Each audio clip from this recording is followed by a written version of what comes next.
Alright, y'all. Test Thursday. I believe that's the 25th. Yes. Okay, so test the 25th is going to be our answer key. Okay. I'm going to get my colors.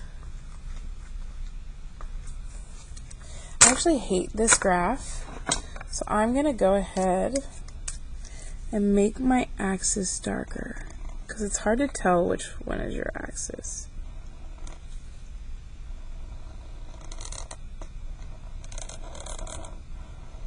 Okay, I know that's not very pretty, but whatever.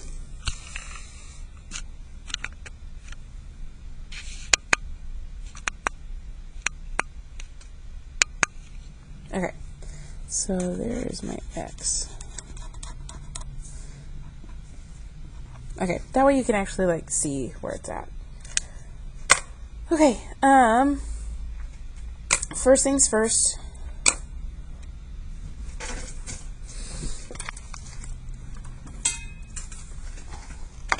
This is a rational graph. Sorry, I was getting my pins. Okay. My inside change is -6. Okay.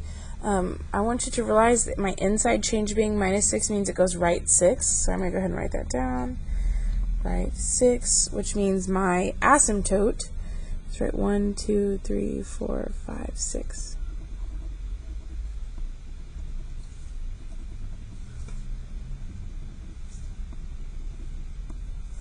So there is my vertical asymptote because it's up and down. Okay, remember Vax equals -6, or +6, sorry. So I know my vertical asymptote is x equals 6. Okay, now my y-intercept goes with my outside change. That's +2, so I know it's going up 2.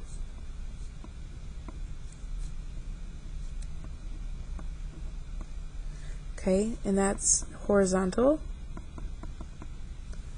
So y equals 2.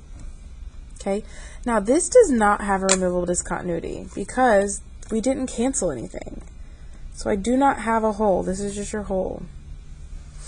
Okay. So let's go ahead and type this in my calculator and graph it.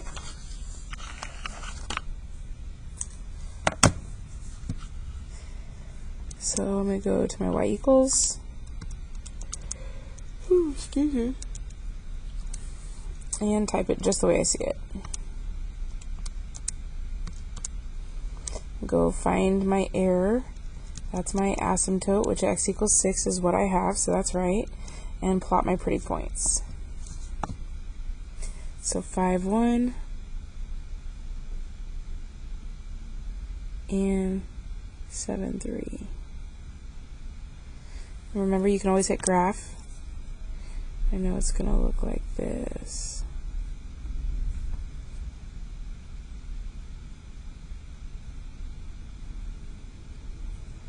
Okay, so there's my graph.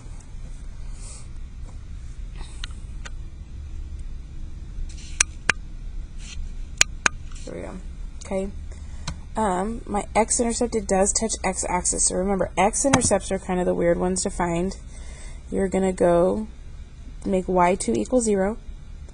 Hit graph. Second, trace. We're looking for where the two lines intersect. And now remember, you have to be on or inside the curve that touches. This curve touches the x-axis, so that's, I'm on it, which is fine. And hit enter 3 times. So my intercept is 5.5, 0.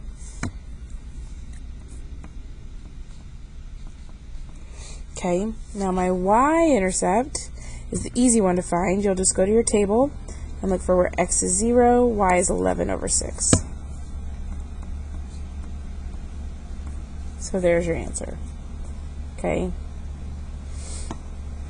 Domain and range are both all real numbers except, so domain is x, range is y. So domain is all real numbers, but it is not 6. Okay, range is all real numbers, but it is not y equals 2. Because remember, those lines are where it will never touch. Okay, sorry, this also went up 2.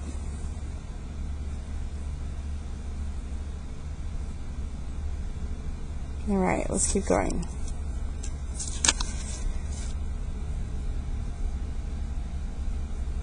Rational graphs use the graph at the right to show the following. So I'm going to go ahead and draw my asymptote. So I see it gets really close to this line but doesn't actually touch. And that's vertical. And that touches at 4. Gets really close here but doesn't touch. And that's horizontal. That's 0. Okay, so I can go ahead and draw that, or write it in. Horizontal is y equals 0. Vertical is x equals 4. Okay, so I can go ahead and do my equation. I know this has no up or down change. Okay, I know it has no up or down change, so it's y equals 1 over, and then it's x minus 4 because it's opposite. Okay, that's my inside change, and there is no up or down because it's at 0.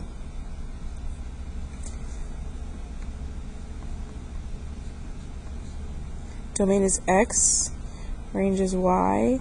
We didn't have to cancel anything to get this, so we're just using our asymptotes.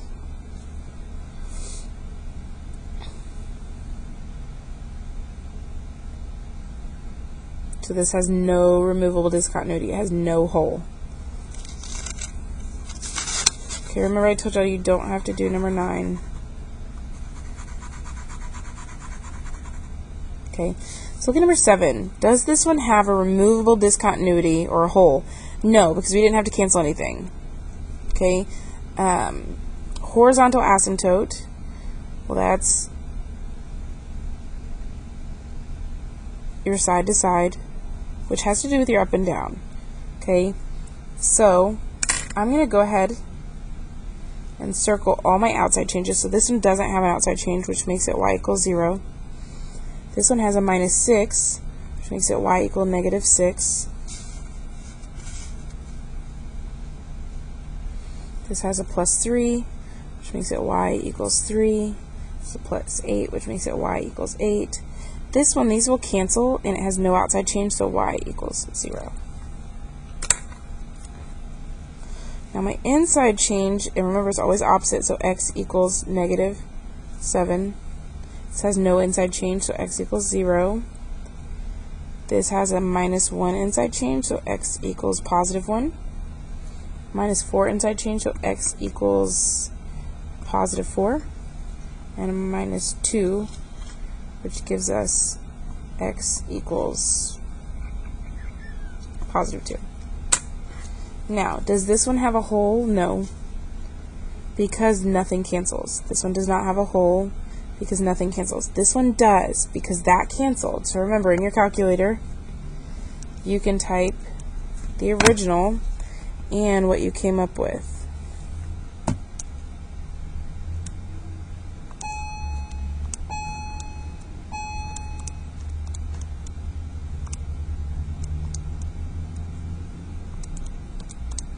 Good afternoon, Eagles. That was the 255 phone. At this time, you should already be in the classroom with the teacher, sponsor, coach, or outside waiting for a ride.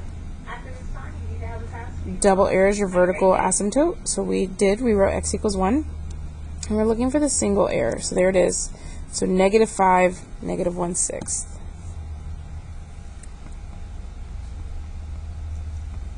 There's your hole. This one also does not have a hole. No removable discontinuity. Removable discontinuity. Okay. So now looking at transformations, the negative represents a reflection. I don't know what I'm writing. A reflection over x-axis. This minus 5 is an inside change, which means it goes right 5, and this plus 9 means it goes up 9. This 3 means it has a vertical expansion of 3. This plus 1 on the inside means it goes left 1. And this minus 4 means it goes down 4. Now I want you to realize you could check all of these in your calculator by plugging them in. Okay, the easiest way to plug it in is to plug in the parent function that it gives you in the directions and plug in what it gave you for each problem. So hit graph, there's the parent function, and there's what it gave me. So it definitely shifted right, definitely shifted up. The reflections, easy to tell too, because you see how it's top left, bottom right versus bottom left, top right. Okay, so you can definitely check these in your calculator. Here just has an inside change of +8, which means it went left 8. Alright.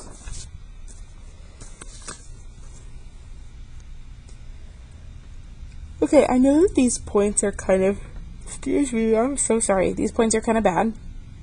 Go ahead and just estimate to the closest whole number, okay? Removable discontinuity, remember that just means your whole. So that's this point right here. So we're going to say 1, 2, 3, 4, 5, 6. So we'll say -6. And then down 1, 2, 3, 4, 5. Vertical asymptote is up and down. And that's at 1, 2, 3, 4. Horizontal asymptote is here. That's also at 4. X-intercept is where it touches the x-axis. 1, 2, 3, 4, 5, 6. Y-intercept is where it touches the y-axis. 1, 2, 3, 4, 5, 6, 7, 8, 9, 10. Remember, x-intercept is where y equals 0. And y-intercept is where x equals 0. Okay, which is a big help. Domain and range, remember, they're always all real numbers, except x cannot be something and y cannot be something. So it cannot be the x of your whole or the x of your asymptote. It cannot be the y of your removable discontinuity, cannot be the y of the asymptote. And that's a -4. Sorry, guys. That should be -10. I'm so sorry. Okay. 17. The members of a high school band plan to play at a college bowl game. The trip costs $350 per band member plus a $2,000 deposit. Write a function to represent the total cost C for the trip per band member. So I know C equals, well, if it costs $350 per band member plus the $2,000 deposit. There's your equation. So this says find the total average cost if there were 40 band members. So you could plug in 40 for band members. C equals 350 times 40 plus 2,000 and type that in your home screen.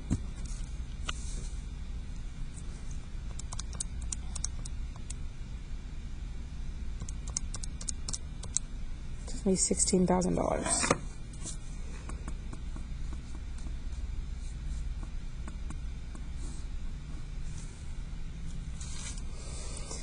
Mr. Ion is writing a final exam for his chemistry class. Each problem on the test, on the 200-point test, will count the same number of points.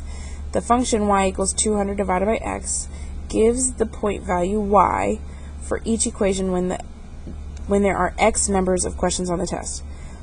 What would each question be worth if there were 50 questions on the test?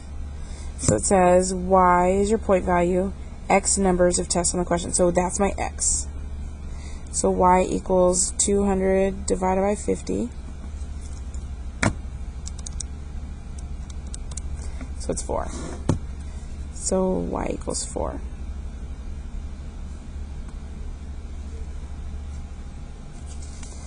Between how many questions on the test would there have to be in order for the questions to be between 2 and 3 points? Okay. So we can type this in our calculator.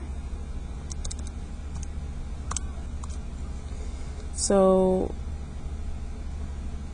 to be 2 and 3 points, so remember y gives the point value. So we're looking for y, to be between 2 and 3.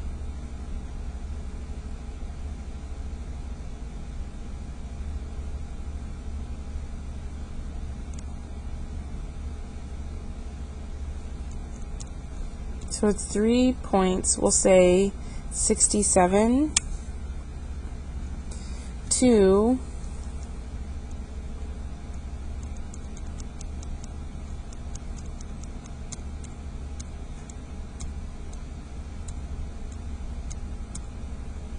100.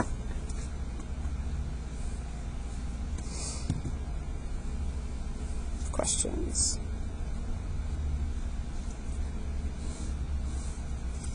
What is the domain of the range of y equals 200 divided by x? So domain is your x values, all your possible x values. Well, x is the number of questions on the test, okay? So we know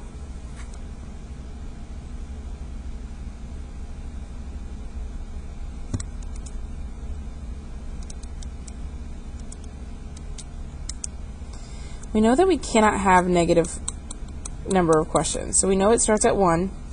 And technically, you can have as many questions as you want within reason. So we'll say x is greater than or equal to 1. And the range would be y is greater than 0. This range is your y, so you can have anywhere between 200 points apiece and I would say greater than 0.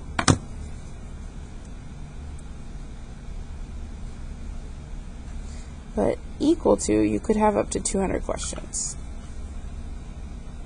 Or 200 points apiece, sorry.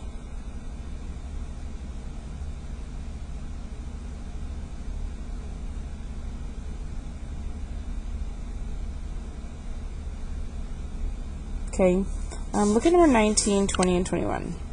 Write the function that best describes the cost C per passenger based on the number of passengers P. So I want you to realize here, it says a charter bus company charges a set fee for each route so that the cost to individual passengers depends on the number of passengers riding. So here, we know that the number of passengers is 15 and the cost per passenger is 100. So if I come here, I can do 15 times 100, and that gives me 1,500. I can do 20 times 75. That also gives me 1,500. Do 25 times 60. Same. Therefore, this should also give me the same. So if you notice, the more people that ride, the cheaper it is. But it's still the set amount like it was talking about.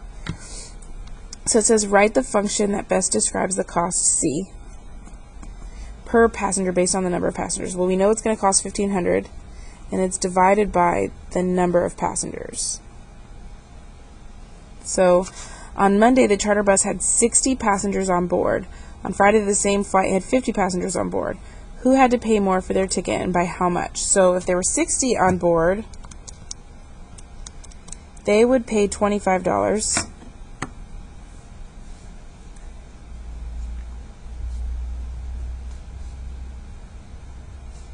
$25 a piece. And then 50 would be $30 a piece.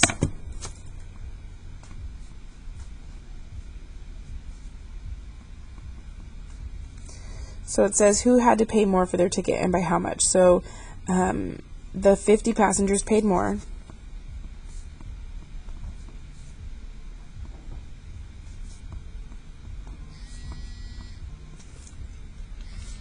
By $5.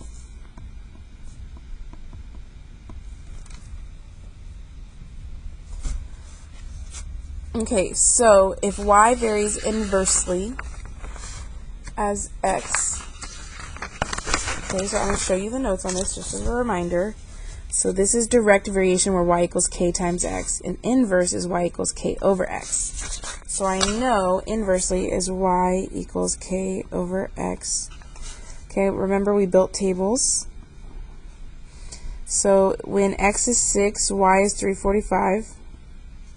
So when x is something, y and y is 12. So we have to figure out what x is when y is 12.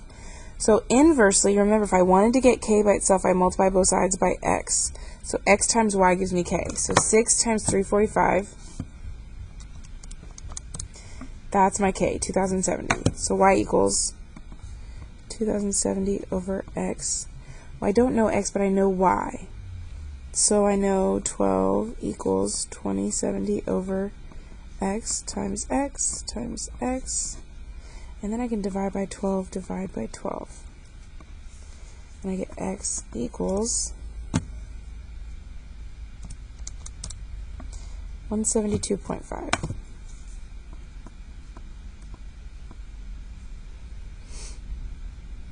And I can double check. 172.5 times 12 gives me 2070, so that is correct. Alright guys, test is Thursday. Y'all study.